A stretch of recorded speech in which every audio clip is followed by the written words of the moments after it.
에베소서 1장 1절에서 2절 말씀, 우리 같이 한 목소리로 말씀을 읽겠습니다. 하나님의 뜻으로 말미암아 그리스도 예수의 사도된 바울은 에베소에 있는 성도들과 그리스도 예수 안에 있는 신실한 자들에게 편지하노니, 하나님 우리 아버지와 주 예수 그리스도로부터 은혜와 평강이 너희에게 있을지어다. 아멘. 네. 이제 오늘부터 수요일밤 예배 때 계속해서 에베소서 말씀을 우리가 함께 나누려고 합니다. 올해 우리가 성경 암송 대회를 에베소서 했었지요. 그래서 우리가 암송했던 말씀이 다시금 어떤 말씀일까를 한 번 더 새기는, 이 말씀은 제가 2021년에 같이 또 한 번 나눴던 말씀입니다. 그런데도 우리가 한 번 더 암송했기 때문에 한 번 더 말씀을 살펴보면서 하나님 말씀의 은혜를 받는 그런 시간 되기를 바랍니다. 에베소서는 바울이 감옥에 갇혀 있었을 때 썼던 4개의 서신 중에 하나입니다. 에베소서는 얼마나 중요하느냐? 바울이 기록한 서신 중에 가장 핵심이 되는 성경이 로마서라고 합니다. 로마서. 그런데 에베소서는 로마서와 같은 양대 산맥을 이루는 말씀과 같다라고 할 정도로 에베소서가 매우 중요한 말씀입니다. 그래서 로마서가 교회의 상황과 어떤 문제에 맞춰서 쓰여지면서 바울의 생각, 바울의 사상, 바울의 믿음을, 그렇게 성도들에게 살아가야 할 방법들을 제시해 놓은 책이라면, 에베소서도 동일하게 교회의 상황과 어떤 문제에 국면하기보다도 바울의 신앙, 신학, 그리고 예수 그리스도로조차 받게 된 은혜의 말씀 위에 굳게 설 것을 교회에 말씀하는 것으로 에베소서가 기록되어졌다는 것이지요. 로마서도 에베소서도 그래서 말씀이 중심이 되고 교회가 그 말씀 위에 서야 함을 우리에게 소개하고 있습니다. 그래서 이 에베소서를 살펴볼 때에 바울이 이러한 마음이었구나라는 것을 우리가 한 번씩 생각해 보았으면 좋겠고요. 특별히 에베소서 교회를 향해서 바울이 편지를 쓴 건 맞는데, 에베소 교회를 향해 쓴 편지는 에베소 교회만을 위해 쓴 편지가 아님을 우리가 확인할 수 있습니다. 하나님은, 바울은 소아시아 지역에 있는 여러 교회들에게 하나님 말씀을 깨달을 수 있도록 바울이 그 여러 교회 모두에게 쓴 편지로서 에베소서가 기록되어졌음을 우리에게 보여주고 있습니다. 특별히 에베소서가 말해주고자 하는 주제는 크게 2가지입니다. 첫 번째는 하나님이 그리스도 안에서 값없이 주신 신령한 축복이고, 또 하나는 교회를 향한 하나님의 기대와 꿈입니다. 하나님이 그리스도 안에서 값없이 주신 신령한 축복, 이게 뭘까요? 하나님 안에서 주신 신령한 축복은 예수 그리스도를 통해 주시는 십자가의 대속의 은혜이지요. 그리고 또 하나는 교회를 향한 하나님의 기대와 꿈, 교회의 기대가, 교회가 꿈을 꾸고 나가야 할 그 모델이 누굴까요? 예수 그리스도이지요. 그 예수 그리스도를 본받는 바울이 자기 자신 또한 예수 그리스도의 말씀 앞에서 그 말씀을 이루기 위해 몸부림쳤던, 거의 성경에 가까운 완벽하다 싶은 바울의 삶을 통해서 그 글을 읽는 자들로 하여금 하나님께로 더 가까이 나아가도록 기록했다라고 볼 수 있습니다. 교회는 그래서 조직이나 제도가 아닙니다. 교회는 철저하게 세상으로부터 구별되어진 거룩한 백성들의 모임이 교회이고요. 주 예수 그리스도를 믿는 하나님의 백성들 한 사람 한 사람이 모여진 곳이 교회입니다. 세상의 조직과 다르지요. 그래서 세상의 조직은, 세상의 사람들은 자기 자신의 이름을 드러내길 원합니다. 그래서 어느 정도 그 모임을 갖다 보면 어떤 자리에 올라와 있죠? 회장, 뭐 그런 직임 총책임자라는 그 직위에 올라와 있지만 교회라고 하는 직임은 그 높은 직위라기보다도 우리 모두가 겸손하게 예수 그리스도 앞에서 내가 직임을 받고 내가 섬기고 내가 예배하는 그 모든 삶을 통해서 우리가 하나님의 아들이신 예수 그리스도께서 행하신 그 구속의 은혜를 드러내기 위함이죠. 그래서 교회는 예수 그리스도의 생명을 드러내는 유기적인 공동체라고 할 수 있습니다. 그러면 에베소서가 말하고 있는 중요한 키워드는 뭘까? 에베소서가 말하려는 에베소서의 중요한 키워드, 그것은 예수 그리스도 안에서입니다. 예수 그리스도 안에 우리에게 구원이 있는 줄 믿으시기 바랍니다. 예수 그리스도 안에 우리가 살아갈 때에 우리에게 참 소망이 있고 참 구원이 있고 참 능력이 있습니다. 오늘 바울은 그래서 예수 그리스도가 없는 기독교는 상상할 수 없고 예수 그리스도를 떠나서는 구원도 없으며 복음도 없다는 사상을 깊게 에베소서를 통해서 우리에게 보여주고 있습니다. 예수 그리스도가 없으면 우리는 아무것도 아니라는 사실을 여러분 기억하시기 바랍니다. 왜 그렇습니까? 예수 그리스도가 없으면 기독교의 실체는 없습니다. 왜 그러냐면 세상의 수많은 종교들도 우리에게 덕을 끼치고 사랑을 행하고 많은 사람들 앞에 관용하고 베풀며 용서하고 이해하라고 가르칩니다. 기독교도 마찬가지죠. 1흔번씩 7번씩 용서하고 사랑하라고 가르칩니다. 불교의 가장 큰 핵심이 뭐예요? 자비예요. 자비. 은혜요. 은혜. 우리가 거의 똑같아요. 똑같아. 그러면 우리가 다른 게 뭘까요? 지금 석가모니도 우리 모든 사람들에게 정말 바르게 살고 남을 해치지 말고 어려움을 주지 말고 속이지 말고 도둑질 하지 말고 나눠주고 공양하고 베풀고 이런 것들이 그 종교들의 사상들이에요. 그러면 우리 기독교와 다른 게 뭐가 있을까? 딱 한 가지. 뭐예요? 예수 그리스도고요. 이 세상에 존재하는 모든 사람들은 한 번 태어나서 모두가 죽음을 맞이합니다. 세상의 모든 사람은 그러했어요. 간혹 죽었다가 다시 살아나는 경우가 종종 있지요. 성경에서도 그런 사람이 있고요. 우리가 세상 살면서도 의사가 이제 준비하십시오. 운명하셨습니다.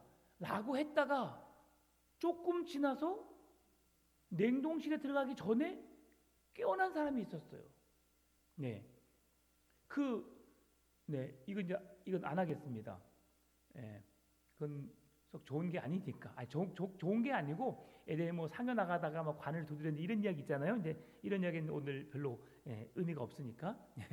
근데 그렇게 종종 살아나는 경우가 있지만 예수 그리스도는 죽음의 권세를 이기시고 잠시 살아나는 것이 아니라 완전히 살아나셨고 그리고 사람들이 보는 가운데 영과 육이 하나 되는 가운데 하늘로 올라가셨어요. 세상의 수많은 종교 지도자들, 종교를 창설했고 종교의 대표자들이 수많은 사람들에게 좋은 교훈을 주고 가르침을 주었지만 그들 또한 그들의 생명으로 인생을 끝냈어요. 그리고 또 다른 인생, 극락이 있다. 어떤 다시 다시 이 세상에 태어나서 선한 행동을 하게 되면 우리는 뭐 사람으로 태어나기도 하고 동물로 태어나기도 하고 식물로 태어나기도 하고 뭐 여러 가지 태어난다는 사실이 있지만 그것은 다 가짜예요, 가짜. 그런데 예수 그리스도만 다른 거예요. 그래서 성경에 늘 말씀드렸지만 성경의 말씀은 99%가 다 이루어졌다. 마지막 1% 예수 그리스도의 오심만 남아 있습니다. 우리는 그 소망의 메시지가 있기 때문에 우리가 예수 그리스도를 믿는 거예요. 세상의 그 어떠한 종교에도 어떠한 책에도 우리에게 구원을 이야기한 책이 없고 우리가 다시 오실 예수님을 그분을 통해서 하나님의 나라에 들어간다라고 어떤 책에든 기록해 놓은 책들이 없어요. 오직 성경만 유일합니다. 그래서 다른 겁니다. 여러분은 그 하나님을 믿고 있고 그 예수 그리스도의 은혜 안에 살고 있는 것이죠. 그래서 에베소서가 말하려고 하는 핵심이 예수 그리스도 안에서라고 하는 것이죠. 우리의 구원도 우리에게 주는 기쁨도 감사도 모든 것이 예수 그리스도 안에서 이루어진다는 것을 여러분 늘 느끼시고 또 그렇게 고백하며 사시기를 바랍니다. 하나님의 목적은 그리스도 안에서 교회를 세워가기를 원합니다. 바울은 그 사실을 알았어요. 교회는 그리스도 안에서 함께 지어져 가느니라 라고 말씀하고 있는데 그리스도 안에서 함께 지어져 가는 교회가 되어야 되는 겁니다. 여러분 오늘 우리는 풍암 전원 교회에 와서 예배하고 있어요. 그러면 옆에 있는 우리 선교로 교회에서 예배하는 사람들과 우리는 다른 교인들이죠. 그러죠. 다른 교회를 섬기고 있잖아요. 우리 그렇죠? 네. 다른 교회를 섬기고 있지만 우리는 같은 하나님을 섬기는 한 가족 공동체라는 사실 기억하시기 바랍니다. 그래서 여러분 전도할 때 우리 교회와 될 수 있으면 그렇게 전도하면 안 돼요. 한번 생각해 보세요. 여러분이 우리 교회를 잘 다니고 있는데 다른 교회 성도님이 우리 교회 한번 와봐. 우리 교회 너무 좋아. 라고 하면 여러분 어떠세요? 뭐라 하잖아요. 왜 나한테는 자기 교회 가라고 그래? 자기는 안 온다면서. 그러니까 우리 교회 오라고 하면 안 돼요. 아셨죠? 그 교회 잘 섬기고 계시면 열심히 신앙생활 하라고 그렇게 권면해 줘야 됩니다. 그러면 어떤 사람을 우리 교회 와보라 해야 돼요? 믿다가 낙심되어 있거나 안 믿는 사람에게 교회로 초청하는 거예요. 아셨죠? 그게 전도입니다. 열심히 교회 다니고 있고 직분 잘 감당하고 있는 사람은 그 교회에서 충성된 일꾼으로 하나님 나라 영광을 위해서 힘쓰라고 해야 돼요. 그리고 믿다가 어떤 일로 인해서 잠깐 쉬고 있거나 아니면 좀 신앙을 떠나 있는 사람들, 그런 사람들을 권면해서 교회로 초청하고 또 예수를 믿지 않는 사람들을 복음을 전해서 그들에게 복음을 믿도록 가르치는 것이 참 교회예요. 이것이 하나님이 기뻐하시는 교회입니다. 예전에는 그래서 남의 교회, 너희 교회, 우리 교회가 아니야 라고 그런 생각 속에서 생활했지만 지금은 그리스도 안에서 모든 교회가 이단을 제외한 모든 교회가 하나의 같은 교회라는 사실, 예수 그리스도 안에서 한 교회 공동체라는 사실. 그래서 에베소 교회만을 위한 것이 아니라 그 지역에 머물러 있는 모든 교회를 향해서 바울이 그 교회에게 보낸 편지가 바로 에베소서라고 할 수 있습니다. 그래서 그리스도 안에서 하나이길 원하고 계시고 하나님께서 하시는 일은 모든 교회가 그리스도 안에서 하나 되기를 원하신다는 거예요. 우리 교회도 예수 그리스도 안에서 하나 되시기를 바랍니다. 예, 우리 교회가 하나 되고 있는 것 같아요? 안 되고 있는 것 같아요? 그러죠. 되고 있어요. 지금 되고 있고 완벽하지는 않지만 되어지고 있는 과정입니다. 여러분 하나가 되기 위해서 우리가 노력해야 될 게 있어요. 그게 뭐냐면 내 생각을 주장하기보다도 다른 사람의 말을 들으려고 노력해주면 하나 될 수 있어요. 아멘이죠. 성경이 말하는 것처럼 말하기는 더디하고 듣기는 즐겨하면 우리 교회는 예수 그리스도 안에서 하나 될 수 있습니다.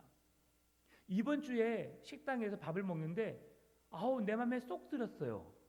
매주 맛있지만 이번 주에 마늘쫑 묻혀놓은 거 그리고 부추하고 오이 썰어놓은 거 너무 맛있었어요. 예, 어떤 분의 아이디어인지 모르겠지만 너무 상큼하고 너무 매콤하고 아주 맛있었어요. 그래서 제가 그걸 보면서 분명히 이것도 음식을 만들면서 이렇게 합시다 저렇게 합시다 분명히 말이 있었을 것 같아요. 통일되기 쉽지 않았을 거예요. 예, 왜? 대풍암 전원교회거든요. 그런데도 하나 되어서 같이 맛있는 음식을 만들어내서 모든 성도가 즐겁게 맛있게 먹었다는 것. 예, 너무너무 감사하잖아요. 어떻게 할 때? 나를 주장하는 것이 아니라 다른 사람의 말에 귀를 기울여 줄 때에 그것이 하나 되는 지름길이 되는 겁니다. 여러분 여러 사람이 말을 해요. 이제 이번 주 토요일 날 우리가 야유회를 가게 됩니다. 그러죠?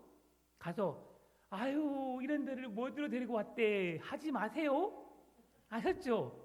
어메 좋은 거 이렇게 좋은 데를 또 구경시키러 왔구나. 야 너무 좋네. 서로 그렇게 좀 퍼쳐갔으면 좋겠어요.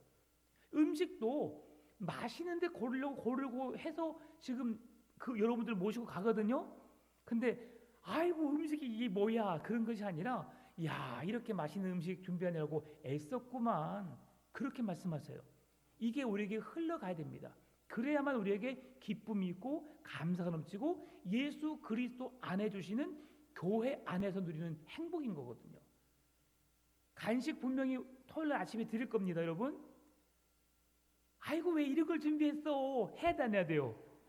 이야 누가 준비했는지 이렇게 귀한 음식을 이렇게 간식 잘 준비해서 너무너무 감사합니다. 그렇게 말씀하십시오.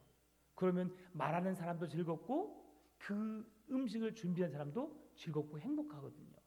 그렇게 하면 그 소문이 우리 교회 안에 넘치게 되면 이제는 내가 서운한 거나 좀 약간 마음이 아팠던 걸 말하는 것보다도 늘 칭찬하고 격려하고 서로 이렇게 따뜻하게 위로하고 사랑하는 공동체로 세워지게 될 것입니다. 에베소 교회가 이렇게 바르게 설 수 있도록 했던 이유가 이런 바울의 권면과 바울의 헌신과 노력이 있었기 때문이에요. 바울이 에베소에서 목회를 하면서 에베소에서 바울이 2년 반 동안 사역했어요. 2년 반 동안이요. 2년 반 동안 사역하는 그 시기가 언제냐면 바울의 3차 전도 여행 때입니다. 이제 4차 전도 여행하고 머지않아 죽음 앞에 있는 그 상황, 그때 지금 바울이 감옥 속에서 에베소 교회를 향해서 편지를 쓴 내용이거든요. 그런데 2년 반 동안 있으면서 바울은 유대교 회당에서 3달 동안 하나님 나라에 대해서 복음을 전파했어요. 그리고 두란노 서원에서 2년 동안 에베소 교회 성도들에게 말씀을 가르쳤어요. 바울의 생애 속에서 이렇게 2년 반 동안 한 곳에 머물러서 복음을 전한 것은 아주 이례적이에요. 그만큼 에베소가 중심적인 도시고 에베소를 통해서 이루려는 바울의 그런 하나님의 선교적인 사명이 매우 크다는 것을 우리가 느낄 수 있는 거죠. 에베소는 당시 매우 더운 동네였대요. 그래서 그 지역은 이른 아침과 늦은 저녁 해질 무렵부터 저녁 시간까지 일을 하고 나머지 낮 시간에는 잠을 잤대요. 그래서 오전 11시부터 오후 4시 정도까지는 그 누구도 일을 하지 않았어요. 너무 더우니까요. 그래서 11시 이전에 일을 하고 오후 4시 이후에 일을 하는, 그러면 바울이 어떻게 했을까요? 그 외의 시간에는, 일하는 시간 외에는 바울은 복음을 가르치는 일에 최선을 다했어요. 하나님의 복음을 가르치는 일 외에 바울이 할 수 있었던 것은 뭐냐면 바로 천막 깃는 일. 바울이 천막, 브리스길라와 아굴라 부부와 함께 천막 깃는 일을 통해서 생계를 꾸려가기 위해서 노력했던 것을 보여줍니다. 바울이 다른 사도들과 조금 다른 게 뭐냐면 바울은 다른 사도들에게는 교회가 그들의 필요를 따라서 충분히 도우라고 말해요.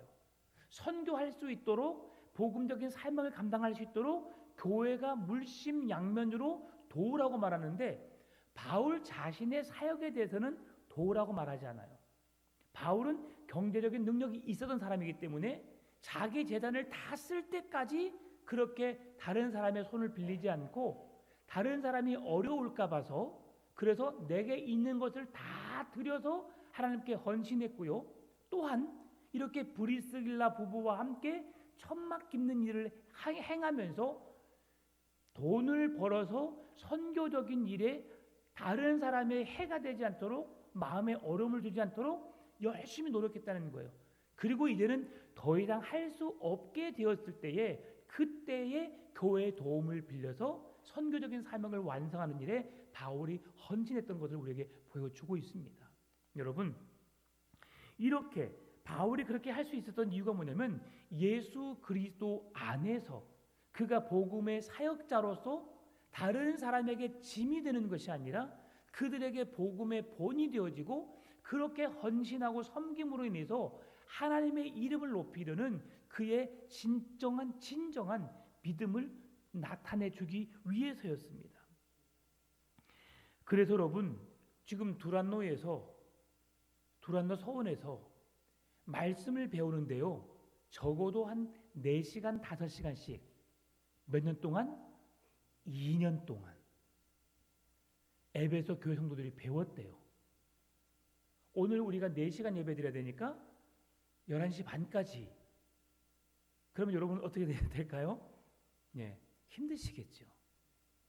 그런데 지금 우리 시편의 말씀도 밤에 하나님께서 주시는 말씀을 내가 밤이든 낮이든 언제든지 하나님 말씀을 사모하는 자로 시편 기자가 고백하고 있는 것, 그리고 또 에베소서도 연결되는 부분이 그 말씀을 그렇게 묵상했고 에베소에서 두란노 서원에서 그 말씀을 강론했던 것들, 이런 것들을 보면서 우리가 정말 그 말씀을 사랑해야 되겠구나. 시편에서 꿀송이보다 더 단 말씀, 여러분 하나님의 말씀이 꿀송이보다 더 단 말씀이 되시기를 바랍니다. 그래서 말씀을 늘 읽고 듣고 묵상하면서 살아야 합니다. 네, 저도 늘 말씀을 준비하는 사람 중에 한 사람이지만 몸이 지치고 힘들 때는 말씀을 묵상하는 게 쉽지 않아요. 그래도 늘 말씀의 은혜 속에 산다라고 하는 것 저도 쉽지 않습니다. 그러나 일상의 생활 속에서 수많은 사람들과 만나야 되고 또 불미스러운 일들이 많이 생기게 되고 그런 세상 속에 살아가느라고 여러분 얼마나 고생이 많아요. 그래서 저는 여러분 늘 존경합니다. 세상 속에 그리스도인으로 살아간다는 것 결코 쉽지 않아요. 그럼에도 여러분 그렇게 열심히 헌신하시고 섬기시고 또 주의 몸된 교회 와셔서 예배하시고 또 함께 교제하시고 나누시고 주의 사랑을 나타내기 위해서 열심히 노력해 주신 모습들 제가 늘 감사하고 있습니다. 당시 에베소에는 약 20만 명에서 25만 명의 사람들이 사는 당시 큰 대도시였어요. 로마가 가장 큰 중심 도시였는데 로마에 버금가는 대도시가 에베소였습니다. 이 에베소는 지금의 터키 서쪽에 있습니다. 터키 서쪽. 그래서 그런 터키 서쪽의 가장 아름다운 요충지, 그리고 두 나라가 연결되어지는 그런 중심지에 에베소가 있대요. 저는 안 가봐서 잘 모르겠지만, 근데 그렇게 아름다운 도시인데 이곳에 뭐가 있었느냐? 2만 5천 명을 수용할 수 있는 대극장과 체육관이 있었대요. 어마어마하죠.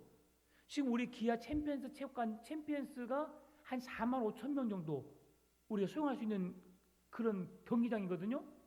그러면 그 당시에 2만 5천 명을 수용할 수 있는 경기장이 있었다는 것 어마어마한 것입니다. 네, 제가 이스라엘 갔다 왔을 때도 원형 경기장을 보긴 했는데요. 원형 경기장이 기아 챔피언스보다는 작지만 어마어마한 큰 그런 규모의 원형 경기장이었거든요. 여러분 대단하지 않습니까? 지금에야 기술력이 뛰어나고 자재를 돈만 있으면 그냥 갖다가 우리가 만들 수 있는 그런 시대지만 그 당시에는 그런 기술력이 없는 시대에 정말 어마어마한 것이죠. 그리고 음악홀과 거대한 쇼핑 상가와 목욕탕 시설이 그렇게 갖춰졌다라고 되어 있어요. 근데 그 목욕탕이 우리나라처럼 좋은 목욕탕이 아니고요. 한 그 바닷가나 어떤 개울가 옆에 우리처럼 자연적으로 일어나는 온천수 같은 거 있잖아요. 그런 물이 나오는 곳 저도 가봤는데 한쪽에는 바닷물이 들어오고 한쪽에는 온천수가 있어요. 그래서 온천수가 있는 그 고여있는 물 계속 온천수 물이 나오니까 거긴 따뜻하게 온욕을 하고, 그리고 조금 더 돌아서 가게 되면 시원한 바닷가에 있는 그런 그 자연을 통해서 만들어놓은 그런 목욕 시설들이 그렇게 있더라고요. 근데 그렇게 아마 했지 않았을까.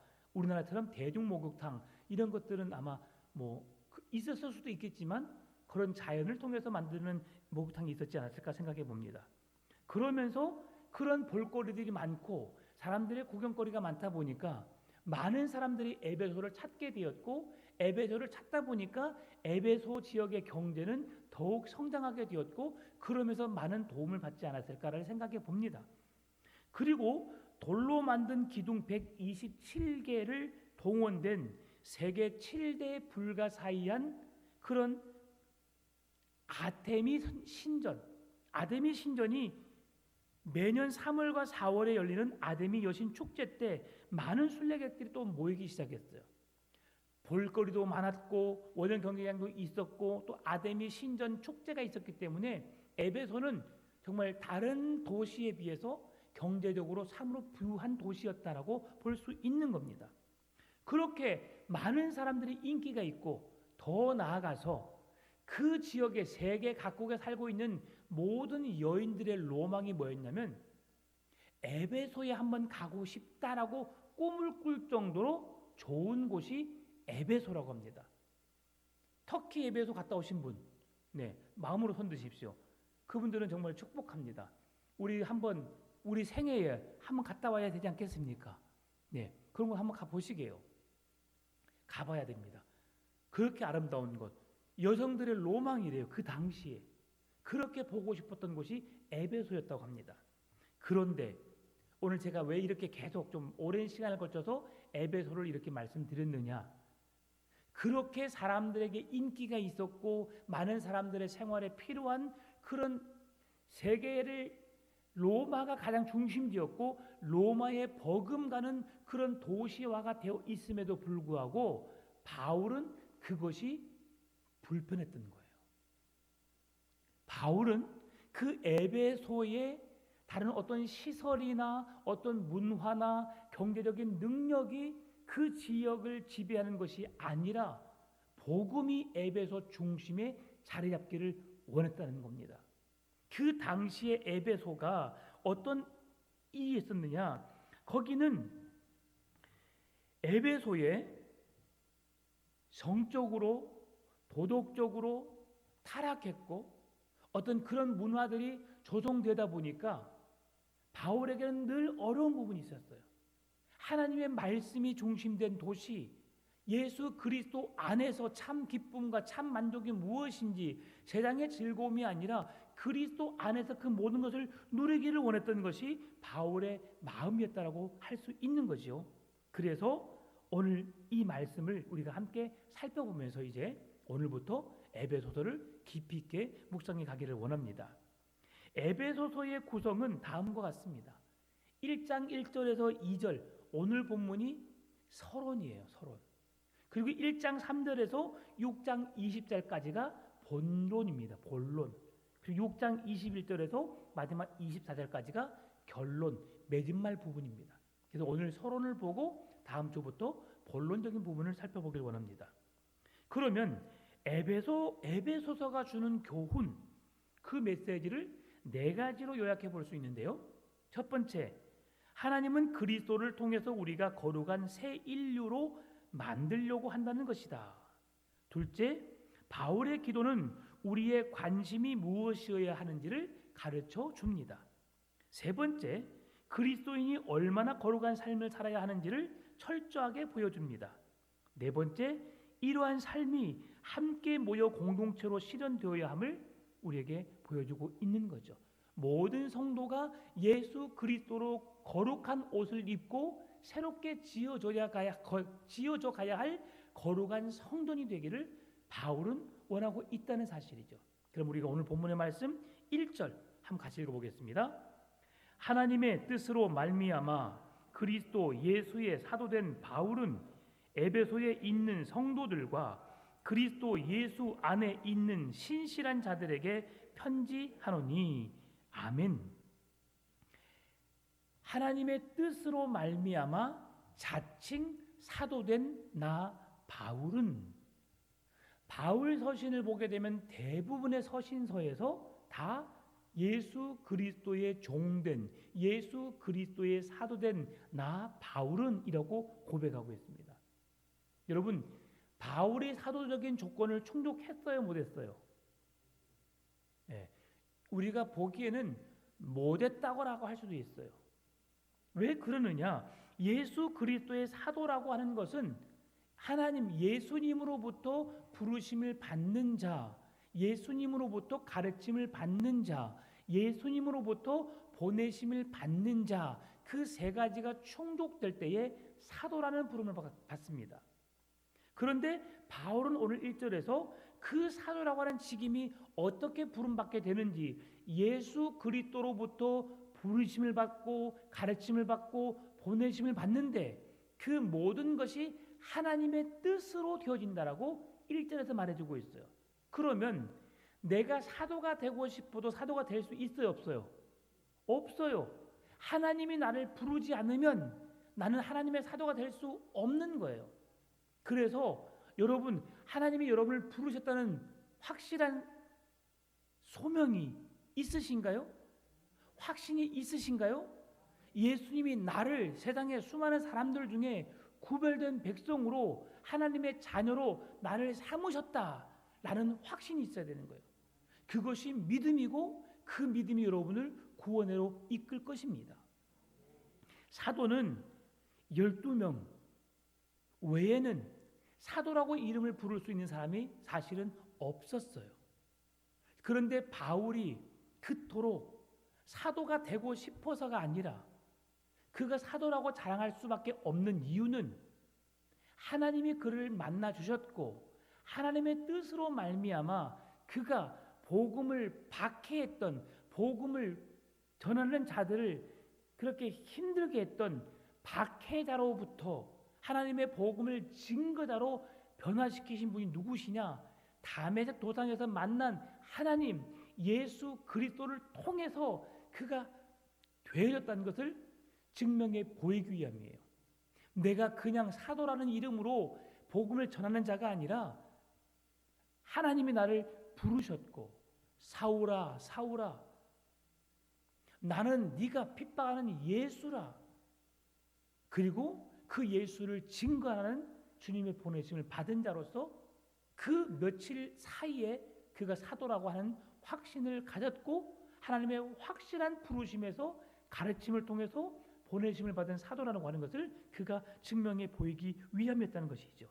그래서 그가 다메섹 도상으로 가는 그 과정까지 사울이라고 하는 한 청년의 삶을 보게 되면 어떤 삶이었냐?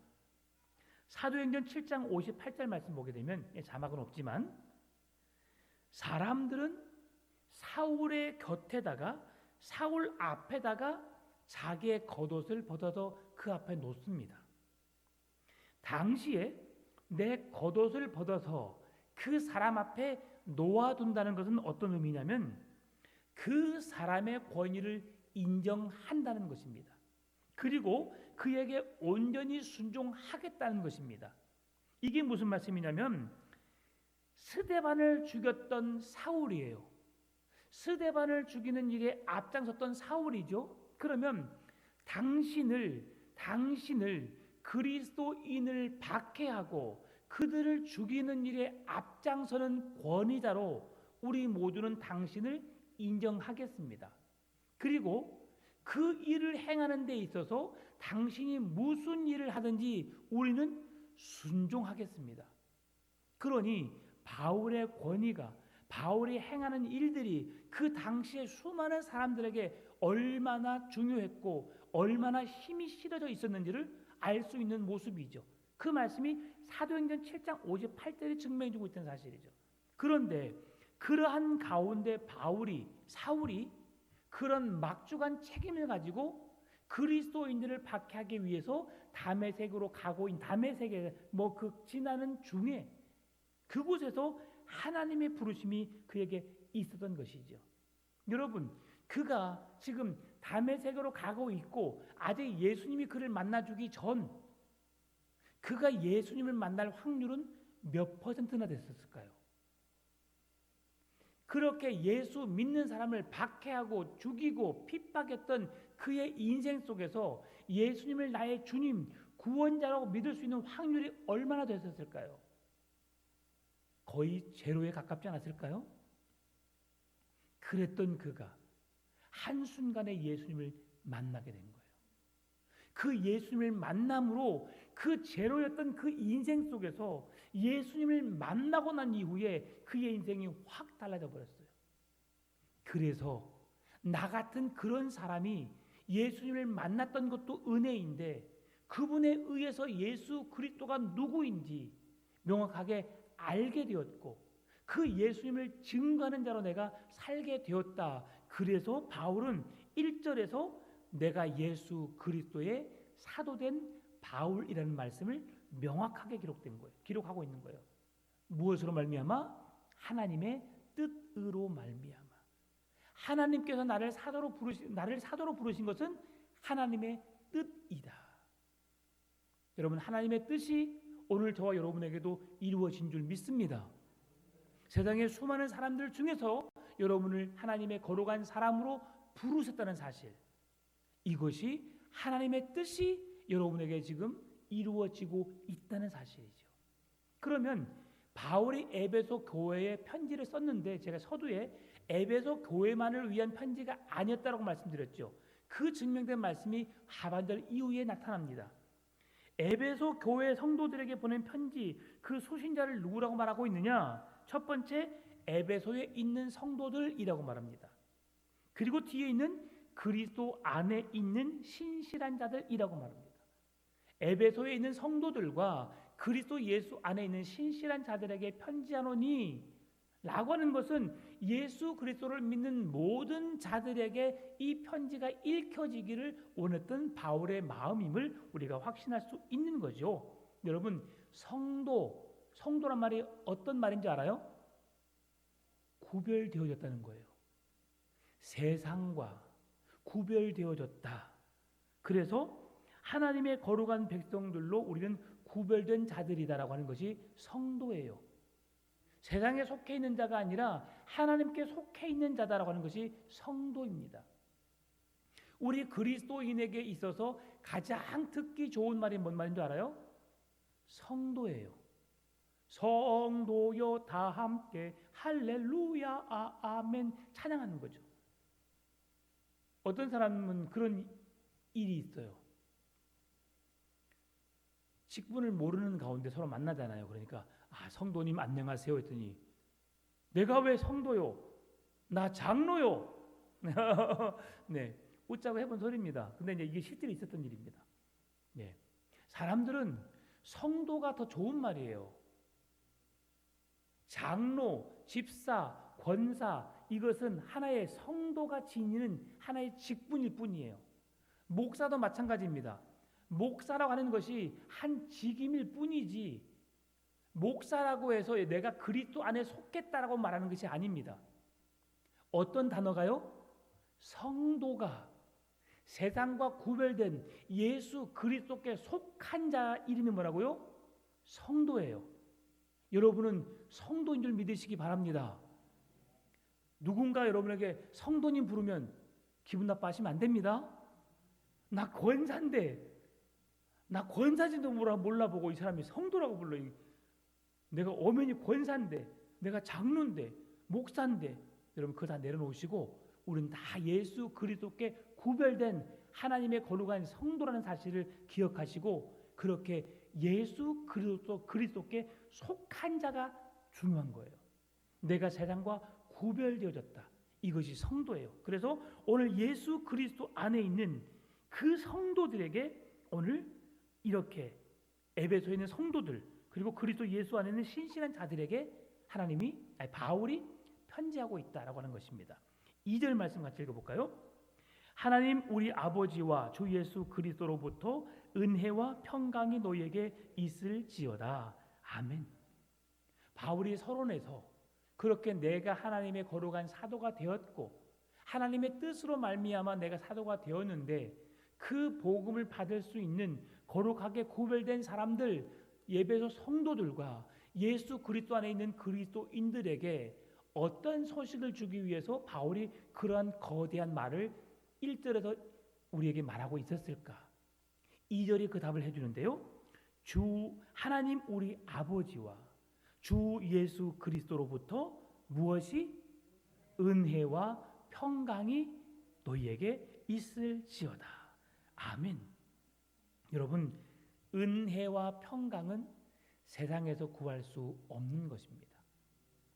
은혜는 하나님 아버지께서 우리에게 아무 대가를 요구하지 않고 값없이 주는 것을 말합니다. 여러분, 세상의 사람들에게 값없이 줄 수 있어요, 없어요? 있으신 분들은 여러분의 집 열쇠 남겨두고 그냥 길가로 나와보세요. 그리고 그 길가 앞에다가 팻말을 써서 어느 아파트 몇 동 몇 호는 당신의 집이십니다, 먼저 들어가신 분 차지하십시오 라고 할 사람이 있으면 아무도 없고요, 오히려 그렇게 말한 사람을 믿던 사람이라고 해요. 세상의 사람들은. 그렇죠? 그럴 사람은 아무도 없어요. 누군가가 와서 나를 하룻밤만 쉬게 해주세요라고 부탁을 해도 쉽지 않아요. 그 사람이 누구인데, 당신이 누구이기에 내가 당신을 재워줍니까? 쉽지 않아요. 그러죠? 이게 매우 어려운 일이에요. 그런데 하나님께서 우리에게 값없이 우리에게 독생자 예수 그리스도의 생명을 우리에게 값없이 내어주신 것이 은혜입니다. 그리고 예수 그리스도를 통해서 주어지는 그 은혜를 받은 자들에게 주어지는 마음의 평안, 마음의 충만한 것이 평강이에요. 평강. 여러분은 마음속에 평강이 넘쳐날 수 있기를 바랍니다. 혹 경험하신 분도 계시고 경험하지 않으신 분도 계시지만 다시 나에게 암이라고 하는 질병이 찾아온다 할지라도 여러분 감사하시기 바랍니다. 아멘 하세요. 암을 걸리란 말이 아닙니다. 어느 때든지 어떤 상황에서든지 우리가 하나님이 주신 평강으로 넘쳐나면 그게 기쁨이 있어요. 제가 이번 주일에 최희중 원사님 찾아뵙고 예배를 드리고 왔어요. 그런데 이제 시편 23편을 읽는데 다 애우셨더라고요. 애우시면서 같이 고백하시는데 마음이 너무 무거웠어요. 예. 저만 많이 울고 왔는데, 근데 그렇게 말씀을 사모하시더라고요. 그리고 그 하나님에 대한 소망을 잃지 않고 제가 그렇게 말씀드렸어요. 권사님, 누구든지 이렇게 될 수 있어요. 그러나 하나님께서 권사님을 통해 어떤 계획을 가지고 계실지 모르지만 이렇게 되신 것 원망하지 마시고 하나님께서 오늘도 하나님의 뜻이라면 내 몸을 치유할 수 있다는 확신을 가지시고, 그렇지 않다 할지라도 우리는 하나님의 거룩한 백성으로서 영원한 천국을 얻을 수 있는 믿음이 있으니까 그 믿음으로 살아가시게 했더니 아멘, 아멘 힘있게 아멘 하시더라고요. 여러분, 오늘 왜 바울이 이렇게 은혜와 평강이 있을지어다, 우리가 흔히 쉽게 말하는 은혜와 평강, 이것은 돈으로도 살 수 없는 것이기 때문이에요. 여호와 샬롬, 여호와의 은혜가 이 가정에 임할지어다, 그게 바로 샬롬입니다. 하나님은 모든 가정에 들어갈 때마다 샬롬이라고, 이 집이 평안할지어다, 예수 그리스도의 은혜가 충만할지어다라고 고백하고 그 집을 방문하라고 했어요. 왜요? 그것은 세상에 줄 수 없는 기쁨이니까요. 세상에 것을 억만금을 가졌어도 그 사람들은 곤고하고요, 그 사람들은 늘 두려움 속에 살고요, 불안함 속에 살고 있습니다. 그러나 여러분, 어떤 상황에서도 하나님이 주신 은혜와 평강 속에서 기뻐하고 즐거워하고 감사하며 살아가시는 여러분 되시기를 바랍니다. 오늘 바울이 그 예수 그리스도의 복음을 증거하는 곳에 대해서 지금 어려운 상황에 처했지만 그럼에도 그 모두에게 그 은혜와 사랑을 전할 수 있었던 것은 그가 예수 그리스도로 충만했고 예수로 만족하는 삶을 살았기 때문입니다. 오늘 여러분의 삶 속에서 예수로 만족하고 예수로 즐거워하고 예수로 기뻐하시는 은혜와 평강이 충만한 삶이 되시기를 주님의 이름으로 축원합니다.